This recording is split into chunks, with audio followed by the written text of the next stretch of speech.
Hello everyone! In this video, I'll show you how to use OnePay to shop at Walmart. First, link up to 20 credit or debit cards to OnePay. If you're a OnePay cash customer, your debit card is already added. Shopping online, add wallet as a payment method in your Walmart account. In store, open the OnePay app and scan the QR code at checkout. New users get $10 cashback when you spend $10 or more at Walmart, in store or online. Cashback is earned as OnePay points.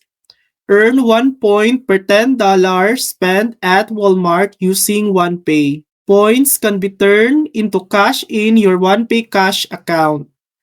And that's it. That's how to use OnePay at Walmart. Thanks for watching. If this video helped you, please like and subscribe for more helpful tutorials.